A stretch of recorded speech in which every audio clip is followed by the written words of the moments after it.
muy fuerte a realmente todas las instituciones copadas por el gobierno. Lo que te valdría preguntarte es cómo inició este proceso, este movimiento juvenil, quiénes incluyen a este movimiento juvenil y cómo está organizado dicho movimiento, ¿no? Bueno, hace aproximadamente unos 3-4 años varios líderes universitarios en Venezuela, digamos, presidentes de los gobiernos estudiantiles y miembros de los gobiernos estudiantiles y cogobiernos, empezamos a tener contacto fluido un poco para discutir sobre política en Venezuela, discutir sobre el destino de la democracia, a hacer foros académicos con respecto a algunos temas puntuales del gobierno, y eso lo hemos hecho durante unos 3 o 4 años, rotando en diversas universidades. El llamado al estudiantado en principio había sido un poco difícil. La juventud venezolana se había mostrado apática con respecto al tema de la política, no querían participar, muchos de los estudiantes y de los jóvenes venezolanos no votaron en las últimas elecciones ni en las anteriores, y bueno, era un trabajo que en un principio no tenía mucha repercusión. Sin embargo, la situación de restricción de libertades en Venezuela es grave y se ha agravado muchísimo, y se agravó muchísimo durante el año 2007. La restricción de los medios de comunicación y de la libertad de expresión, en el cual han sido cerradas radios, ha sido cerrada la televisora más importante del país, RCTV, y la más antigua, ha sido cuestionado el trabajo de periódicos al punto de que los controles estatales lo han hecho dejar de circular a varios periódicos en el país en diversas oportunidades. Y bueno, finalmente el 27 de mayo del año pasado hubo el cierre de RCTV, lo cual fue para todos los venezolanos una experiencia muy dolorosa, una experiencia que nos generó a todos mucha impotencia, ¿no? Porque un gobierno se mete en tu casa y te apaga la televisión. O se mete en tu casa y decide por ti qué canal quieres ver, ¿no? Cuando eso pasa en un país, ya las cosas han pasado de marrón oscuro, ¿no? Y la verdad es que hubo una gran frustración en el pueblo de Venezuela. El 80% de la población rechazó el cierre de RCTV y los estudiantes no fuimos la excepción. Nosotros salimos a las calles el día siguiente y digamos, salimos desde nuestras universidades. ¿Y quién convocó esto? ¿Fue espontáneo o todo este movimiento? Nosotros, un poco los que veníamos haciendo el trabajo que te había comentado desde hace unos años, de discusión de ideas, políticas.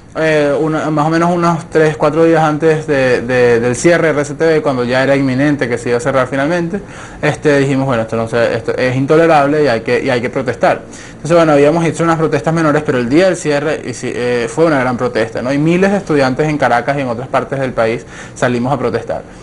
Finalmente, bueno, nos encontramos y era la primera vez que en Venezuela desde hace 50 años había una manifestación estudiantil masiva, ¿no? Y bueno, ese día fuimos reprimidos, hubo bombas lacrimógenas, perdigones, gases tóxicos, y eso generó más frustración. Al día siguiente salimos más personas a la calle. Nos metieron presos 300 estudiantes y 150 estudiantes del liceo. ¿Qué es el liceo? Liceo es bachilleratos, colegios, ¿no? Y bueno, y un poco eso generó la reacción ya no de los estudiantes, sino de los estudiantes y de los padres, ¿no? Entonces, bueno, fue como una ola, mientras más nos reprimían, más crecía, ¿no? Y estuvimos protestando simultáneamente en 8 ciudades del país durante un mes después del cierre de RCTV.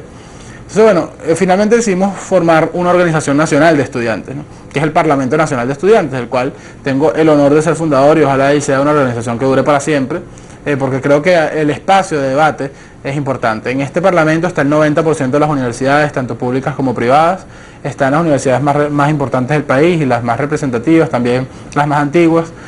Se encuentran más o menos un 60% de los integrantes del Parlamento son miembros de universidades públicas, el 40% de universidades privadas, y hay representatividad privada. ¿Qué receptividad tienes del estudiantado de las universidades públicas, que en su generalidad podría decirse que concuerdan con las ideas socialistas? En la mayor parte de nuestros países latinoamericanos concuerdan con este tipo de ideas. En Venezuela también. ¿Cómo compaginan su posición de estudiantes de universidades privadas con públicas? Siempre han tratado de haber una suerte de encuentro entre las dos, cuando no debería ser así, pero ¿cómo ustedes han podido manejar esto? En Venezuela las universidades públicas también tienen mayoría y preeminencia de estudiantes que le agrada el socialismo, ¿no? Y que le agrada muchas veces el comunismo. Mi compañero, digamos, quien estuvo conmigo en el liderazgo de este movimiento se llama Stalin González, y Stalin González obviamente se llama por algo, ¿no? Pero el problema es que cuando tú tienes una restricción de libertades fundamentales, eso no tiene que ver con una guerra de derechas e izquierdas. Las dictaduras son dictaduras, y si tú evalúas a Pinochet o a Fidel Castro, probablemente encuentres muchas similitudes, ¿no? Y si evalúas a Hitler, ¿no? que era nacional socialista, y si evalúas a Mussolini, probablemente también encuentres muchas semejanzas, ¿no? Entonces, cuando uno llega a un límite de restricción de libertades, ya la pelea no es más por la derecha ni por la izquierda, sino por la democracia, ¿no? Y eso es un valor universal que nos une, la libertad como valor humano, no desde el punto de vista económico, sino desde el punto de vista integral, ¿no? ¿Qué es el hombre y hasta dónde llega la libertad? Y eso los ha cohesionado. Y eso nos ha cohesionado. Ustedes tienen a un movimiento de jóvenes que luchan por su libertad, por su forma de vida. Nuestra lucha se enmarcó en el tema de los derechos civiles, ¿no? Que en Venezuela estaban siendo enormemente pisoteados, ¿no? Además de contar también con una discriminación política tremenda, en el cual si tú no eres chavista en mi país, te genera consecuencias negativas, ¿no? ¿Cómo organizaron este parlamento juvenil? Fue difícil. Bueno, lo que hicimos fue que nombramos primero hicimos un gran Congreso Nacional de Estudiantes, el cual tuvo sede en Valencia, una ciudad del centro de Venezuela, con 5 representantes electos por universidad, ¿no? O sea, digamos, electos por la gente de las universidades, ¿no? Que sean miembros de la representación estudiantil oficial de las universidades. Hicimos este Congreso Nacional y allí se designó una comisión promotora que recorrimos todo el país para formar este parlamento. Entonces recorrimos todos los estados del país y formamos este modelo que es semejante, digamos, o a semejanza de la Asamblea Nacional de Venezuela. De manera que si, por ejemplo, el Distrito Federal o el Distrito Capital en Venezuela, en donde queda Caracas, vota y escoge 12 diputados a la Asamblea Nacional, entonces nosotros tenemos por Caracas 12 representantes estudiantiles al Parlamento Nacional de Estudiantes. Y ha sido, ha sido verdaderamente muy útil. Hemos respetado la autonomía de los representantes en cada universidad y en cada región, porque tenemos 3 niveles de organización, y finalmente, bueno, nos dio una primera victoria sobre las libertades públicas, ¿no? Que no es una victoria del Parlamento, ni estoy diciendo que sea una victoria de los estudiantes, como muchas veces se dice. Yo creo que es una victoria del pueblo de Venezuela, pero el pueblo de Venezuela encontró a alguien en quien confiar, ¿no? O sea, después de probablemente 15 años, un sector de la población que nunca confió en Chávez, otro sector de la población decepcionado de Chávez, pero que no quiere tampoco ver la imagen y que tampoco quiere seguir con el liderazgo tradicional en Venezuela, encontró a un grupo de jóvenes, a varios cientos de miles de jóvenes, que además rotaban liderazgo, que además participaban todos en la toma de decisiones, que pensaban igual que ellos, ¿no? Y que estaban dándole una dirección o que estaban dándole una confianza al país. Y yo creo que el mayor aporte que si alguno hemos tenido es generar que el país se sienta otra vez capaz, y que el país se sienta otra vez que puede ganar, y que el país se sienta esperanzado, y que el país sepa que hay algo detrás de la puerta, ¿no? Y de alguna manera el Parlamento Nacional nos ha permitido organizar eso, ¿no? Entonces ha sido una experiencia muy buena, que en nuestro caso se utilizó para eso, pero creo que en otros países puede ser utilizado para muchas cosas, ¿no? En el caso de Venezuela es un caso extremo, pero es muy positivo en democracias, en dictaduras, es muy positivo que haya un foro de debate estudiantil. Bueno, y le ha permitido expresarse, ¿no? Y a todos los jóvenes, claro, en toda la diversidad. Totalmente, ¿no? Además, exacto, es el Parlamento, como todo Parlamento, debe ser plural. No tiene sentido que el Parlamento sea una reunión de amigos en los cuales yo y quienes pensamos igual debatimos sobre lo malo o bueno que sea algo o tal cosa, ¿no? O sea, pierde sentido de cada cual se lava lo que dice. No tiene sentido, ¿no? O sea, hay que discutir en función de país, ¿no? Esos son los parlamentos, y por eso es que los parlamentos en América Latina muchas veces son disfuncionales, y son disfuncionales porque se pretende que todo el mundo vote una cosa, o se pretende que haya 2 bloques y que no haya discusión, que por bloque, lo que proponga alguien de mi bloque yo lo voto y lo que proponga el otro yo lo rechazo. Eso no tiene sentido. ¿Y cada cuánto se reúnen ustedes? Nos reunimos una vez al mes, rotamos la ciudad, de reunión, pero la sede permanente es Caracas, ¿no? ¿Y cómo hacen un pronunciamiento, por ejemplo? Ustedes en consenso llegan a un pronunciamiento, por ejemplo, se está violento, por ejemplo, lo de RCTV, uno dice, ¿sabes qué, señor presidente? Usted está cometiendo una arbitrariedad que viola nuestros derechos. Sale en consenso un pronunciamiento con respecto a un tema específico. Así es, pero además es también la exigencia de los estudiantes y los jóvenes en Venezuela, ¿no? Hay cosas que los jóvenes estamos compartiendo en Venezuela. La preocupación por la libertad es una preocupación real de la gente. Es una preocupación real de la gente porque en Venezuela hay 2 tipos de violación de libertad. Una es la que produce el Estado, la que produce el gobierno, ¿no? Que a través de la fuerza pública ha reprimido, a través de la fuerza pública ha cerrado canales de televisión, a través de la fuerza pública ha tomado los otros poderes, etcétera. Y la otra es la que produce la pobreza, ¿no? Porque no hay mayor restricción de la libertad que ser pobre. El pobre no escoge. Y la libertad en el fondo es la posibilidad de escoger, sobre todo en tu vida, ¿no? Por eso mi crítica, a pesar de yo tener mucha simpatía por las ideas de la libertad, mi crítica es que la libertad no es un tema económico. La libertad es un tema integral, en el cual lo económico es una parte de esa libertad. Y hasta que nosotros no entendamos eso, no vamos a hacerle entender a la gente la importancia de la libertad, ¿no? Y no vamos a enaltecer la importancia de la libertad. ¿Y qué están haciendo en Venezuela ustedes para que la sociedad civil tome conciencia de este tipo de... Bueno, hemos utilizado métodos distintos. Básicamente ha impactado muchísimo el haber hablado de libertad en términos llanos y el haber hablado de libertad en términos modernos, ¿no? Hemos utilizado protestas creativas, hemos utilizado teatro de calle, hemos utilizado música, hemos utilizado el arte, hemos utilizado el internet, hemos un poco sacado el tema de las libertades del ámbito académico, que creo que es importante, ¿no? Y creo que es importante que haya una discusión académica sobre la libertad. Pero la libertad vive en la calle, ¿no? La libertad vive en la gente, ¿no? La libertad es que alguien se sienta responsable de sí mismo y que se sienta capaz de poder superar lo que lo oprime, ¿no? O sea, la libertad es que el ser humano sepa que por sí mismo puede salir de la pobreza, que por sí mismo puede darle mejor calidad de vida a sus hijos, que por sí mismo puede vivir una mejor vida, ¿no? Y un poco de eso se trata, ¿no? De empezar de hacer consciente a la gente de cuál es el papel que la libertad juega en su vida y cuál es el papel que ellos tienen que cumplir para preservar la libertad del Estado también.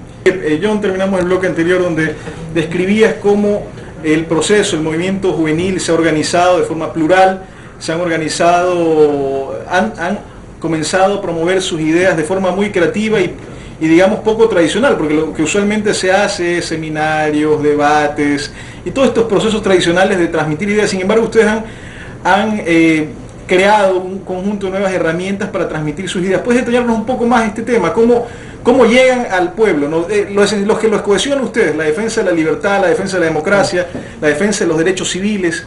¿Cómo ustedes hacen o logran que transmitir todo este bagaje al resto del pueblo venezolano? Bueno, primero hay que decir, el pueblo de Venezuela es un pueblo libre, ¿no? Y cuando uno ve, primero, o sea, algo así como 90% de la población venezolana dice que no viviría bajo otro sistema que no sea democrático. Algo así como el 5% dice que el mejor es el democrático y algo así como el 5% dice que era una dictadura. Una pregunta bajo lo que tú me dices, ¿y cómo reaccionan frente a un gobierno como el de Chávez, que al exterior, tú vives ahí, al exterior pareciese que fuese realmente una dictadura? Tú ves... Al interior también, el problema es que no hay otra opción democrática, ¿no? El problema es que la oposición ha dado muestras en los últimos años de ser igual de dictatorial. Recordemos el golpe de Estado que dio en el 2002 la oposición venezolana, en la cual se destituyeron todos los poderes públicos, ¿no? O sea, duró 2 días, el gobierno se cayó, pero digamos, cuando la gente no siente una verdadera alternativa, entonces el problema es que se queda paralizada. Bueno, lo que pasa es que en esta oportunidad la gente sintió que tenía el derecho y el deber de luchar en contra de esta reforma constitucional. La alternativa era la democracia versus el militarismo, ¿no? Entonces la gente, el pueblo de Venezuela, por ejemplo, el 84% de los jóvenes venezolanos dicen que quieren tener una empresa propia, ¿no? Lo cual nos da una idea de cuál es la mentalidad aspiracional, claro. La mentalidad aspiracional de la gente quiere no tener, y la gente quiere trabajar, y la gente quiere prosperar, ¿no? Entonces cuando se nos plantea en Venezuela, por ejemplo, temas como la libertad y la propiedad, perdón, mucha gente nos decía, no te metas con la propiedad, vas a defender la propiedad, es defender los empresarios. No, en lo absoluto. Defender la propiedad es defender las aspiraciones del que no tiene y quiere tener. Defender la propiedad es defender tu posibilidad de tener como joven o la mía. ¿No? Yo que estoy estudiando 5º año de Derecho y que me quiero graduar y que quiero tener una casa y que quiero tener un carro para mi familia y que quiero que mi familia vaya a un buen colegio, ¿no? y que quiero que mis hijos vivan mejor de lo que yo viví y que los hijos de mis hijos vivan mejor de lo que ellos vivieron. Y si le preguntas a la persona más pobre de Venezuela si quiere eso, quiere eso. Y a la más rica de Venezuela quiere eso. Porque la gente quiere prosperar. Y la gente quiere y necesita saber que puede vivir mejor. Porque si no, no tiene sentido trabajar. Porque trabajar para eternizar la pobreza no tiene ningún sentido, ¿no? O sea, el trabajo tiene que significarle a la gente una posibilidad de mejorar. Y yo creo que eso es algo que el venezolano tiene muy claro y de lo cual la gente no habla, ¿no? Y los políticos no hablan. Porque en Venezuela ha habido una retórica populista muy fuerte, pero la gente no es tonta. ¿no? La gente no es tonta, el problema es la falta de alternativa. Porque cuando una persona propone una locura, ¿no?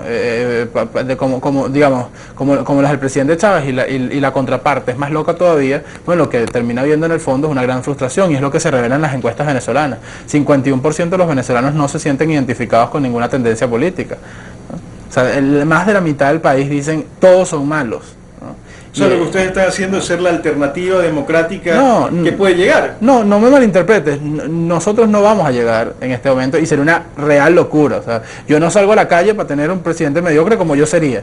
Yo tengo 23 años, yo quiero terminar, yo me quiero graduar, yo quiero hacer un posgrado, yo quiero tener experiencia en el manejo público. Pero al menos si algún día es alternativa. Pero le damos, pero al menos decimos, si nos unimos como movimiento ciudadano podemos parar y limitar algunas cosas, ¿no? O sea, podemos parar y limitar, bueno, que se nos cierre un canal de televisión, podemos parar y limitar que se nos diga, bueno, yo voy a escoger por ti a qué actividad económica te vas a dedicar, por ejemplo. Yo voy a escoger por ti qué es lo que tú vas a hacer con tu vida. O sea, yo voy a escoger por ti en qué partido tú vas a entrar o cómo tienes que pensar. Eso es algo absolutamente inaceptable y quienes ganaron el referéndum no fuimos nosotros, fue la cultura venezolana. Bueno, precisamente ahí, cuando tú dices, podemos parar algo que viola nuestros derechos, viene una fecha importante que es 2 de diciembre de 2007, ¿no? Sí. El tema de la consulta en el cual el presidente Chávez proponía una reforma constitucional que prácticamente lo hacía dictador, y ustedes se opusieron a eso y lograron parar. ¿Puedes contarnos un poco? Porque fue una gran sorpresa para América Latina, una gran sorpresa para el mundo que el presidente Chávez haya perdido dicha consulta, ¿no? Sí. Y en gran medida la mayor parte de especialistas se lo responsabilizan a que ustedes lograron lo que tú nos dices. Logramos que la gente tome conciencia y parar esto, ¿no? Sí. Están violando nuestras libertades, podemos pararlo, ¿no? Sí. ¿Puedes hacernos un recuento de qué sucedió ese día y cómo pudieron manejar el tema de que Chávez en un momento dado diga, no vale, yo digo sí fue aceptado? Bueno, previo a ese día nosotros tuvimos todo el país movilizado, o sea, todos los estudiantes del país estuvimos movilizados. Como con 2 meses de anticipación, participamos en el debate de la reforma, llevamos nuestras ideas al debate de la reforma, fuimos a los ámbitos del chavismo a participar en esos debates, a pesar de que era algo que no se había hecho en 10 años en Venezuela. Promovimos un debate público sobre la reforma y sobre todo centramos el tema en la información, ¿no? La información. Quiero decir que la reforma constitucional de Venezuela era una reforma verdaderamente violatoria de los derechos fundamentales, y me va a permitir decir que hasta ahora lo poco que conozco la reforma ecuatoriana no se asemeja ni remotamente a la reforma que nosotros pretendíamos o que se pretendía instaurar en Venezuela, ¿no? Lo cual no quiere decir que esta sea buena o mala. Yo tengo mis críticas, por ejemplo, sobre el tema de la concentración de poder en la presidencia de la República, que creo que es negativa en cualquier caso, en cualquier escenario, y tengo también mis críticas positivas, ¿no? Pero la reforma constitucional venezolana era realmente restrictiva, ¿no? O sea, había cosas como, bueno, la afectación de la pluralidad del Estado, ¿no? Declarar que el Estado era un Estado socialista y que toda la vida pública nacional debía ir orientada a la consecución del socialismo. Hay que oponerse a eso. Y no hay que oponerse a eso porque haya que oponerse al socialismo. Porque incluso, a pesar de que yo pienso distinto, muchos miembros de mi movimiento y del movimiento estudiantil venezolano son socialistas, ¿no? Pero hay que oponerse a que el Estado le imponga a la gente cómo pensar.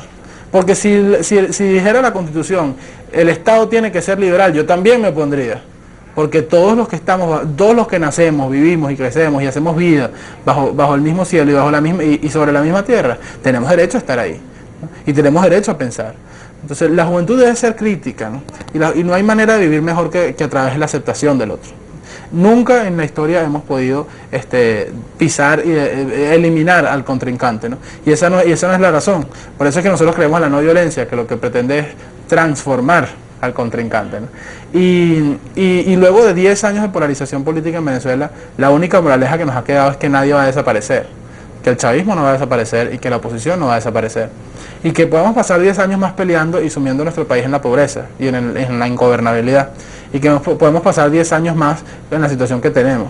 Pero no hay nada más triste que nos pueda pasar que estar en 10 años diciéndote lo mismo en esta misma entrevista.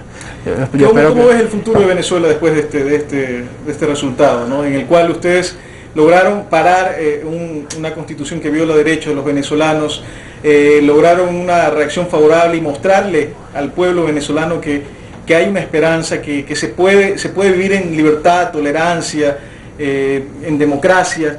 Pues, ¿Cuál es el futuro? ¿Cómo tú ves? ¿Cuál es el camino a seguir dentro de tu movimiento? ¿Qué tienen pensado con respecto a esto, ¿no? La democracia en Venezuela. Yo creo que Venezuela tiene un gran futuro. Yo creo que la gente, yo confío en mi gente, ¿no? Yo confío en mi pueblo, yo confío en los jóvenes, en los cientos de miles de jóvenes, en los millones de jóvenes venezolanos que como yo hoy están peleando por su país, están peleando por su familia, están peleando por sí mismos también. Hay cosas que son muy conmovedoras de ver, ¿no? Cuando uno ve Venezuela, Caracas queda en un valle y todas las montañas están cubiertas de lo que aquí llaman invasiones, ¿no? Cuando uno pasa por los barrios y los sectores populares venezolanos a las 5 de la mañana, hay largas colas ya de gente saliendo del trabajo. Y llegan a las 9 de la noche a trabajar, ¿no? Y salen a las 5, y el día siguiente igual, y se paran, y se levantan todos los días, y aún no les es suficiente para vivir, y se vuelven a parar, ¿no? Con optimismo, con fe. Yo creo que en Venezuela eso es un poder que nos va a hacer cambiar. El poder del trabajo, el poder de la educación, el poder de la fe, el poder de la fe en el hombre, en el ciudadano, el creer en que Venezuela y Latinoamérica tiene un futuro enorme y en creer en nuestras posibilidades. Y yo sé que el pueblo de Venezuela lo cree y lo quiere. Y eso ha sido el resultado de 10 años de confrontación y 10 años de polarización en la cual la gente ha dicho ya no más, quiero volver a ser una Venezuela plural. Y sobre todo quiero empezar a ser una Venezuela democrática, ¿no? Y la gente lo sabe. ¿Tú crees realmente que esta Venezuela democrática con la que sueñas y que confías, y muy bien, o sea, es un tema de actitud que siempre es positivo para sacar las cosas adelante? ¿Tú crees que realmente, por ejemplo, en Venezuela se vaya a ver la transición a un nuevo presidente, o sea, el reemplazo al presidente Chávez? El presidente Chávez tiene su periodo hasta el año 2012. En el año 2012 el presidente Chávez tendrá que salir de la presidencia y no me cabe la menor duda de que vamos a ganar. Y vamos a ganar la presidencia y con ello una nueva posibilidad de apertura, una nueva posibilidad de desarrollo, una nueva posibilidad de crecimiento, una nueva posibilidad de modernización del pueblo venezolano, para el beneficio de todos nosotros, ¿no? Y bueno, ¿qué vamos a hacer? De aquí al 2012 lo que hay que hacer es proponer, pues, ser alternativa, oponerse a la arbitrariedad, resistir a las restricciones, ¿no? Hay que trabajar con visión de futuro y de mañana, porque parte del problema es que aquí siempre en América Latina vemos la política de aquí a un año, de aquí a 2 años, de aquí a 3 meses. Nosotros los jóvenes estamos llamados a ver la política de aquí a 50 años. John, ya para terminar, te pido un último mensaje para la juventud ecuatoriana, que capaz está igual que la estuvo en su momento la juventud venezolana, muy distante de la política porque la consideraba poco sana. ¿Qué mensaje le podrías dejar a la juventud ecuatoriana de cara a lo que tú esperas de tu Venezuela, que es un mejor Venezuela con mejor nivel de vida, que es lo mismo que esperamos los ecuatorianos para nuestro país, un mejor nivel de vida para todos, ¿no? ¿Qué mensaje quisieras dejarles a ellos? Si la gente decente y la juventud no se mete en la política, se mete en los tradicionales y la gente indecente. No hay otra forma de cambiar la historia, no hay otra forma de cambiar la vida, no hay otra forma de cambiar el mundo y no hay otra forma que cambiar tu vida que a través de tu participación. En el fondo lo único que tenemos como seres humanos es lo que nosotros hacemos. Hazlo. No dejes de hacer hoy lo que puedes hacer, ¿no? Pensando en todas las cosas que no podrías. Lo que haces tú, lo que hace el joven, lo que hace cada joven en nuestra América Latina es importante, es transformador y nos va a traer crecimiento. Piensa en tu futuro, piensa en nuestro futuro y piensa en todas las posibilidades. Lo peor de lo que está pasando en nuestro continente no es lo que está pasando, sino lo que estamos dejando de vivir. Así que no lo dejes de vivir, participa. La política también es una forma de transformación y ojalá y haya muchos jóvenes en el futuro que escojan este camino como una carrera, como una forma de vida. Amigos televidentes, estas son las cosas que nos alientan a seguir adelante para un país mucho mejor, porque realmente nos merecemos un país, una Sudamérica mucho mejor, con mejores niveles de vida, con eliminación de la pobreza, porque tenemos el potencial y tenemos la capacidad para hacerlo. Realmente, cuando uno cree que todo está muy mal, vemos como en otros países donde las cosas pueden estar peor, hay luces de esperanza para mejorar, para cambiar, y vemos como un líder, un movimiento juvenil pluralista, que ya no va ni derecha ni izquierda, y que ya ha perdido en este debate derecha-izquierda, pierde sentido cuando estamos hablando de algo más esencial, que es vivir en libertad y vivir en democracia.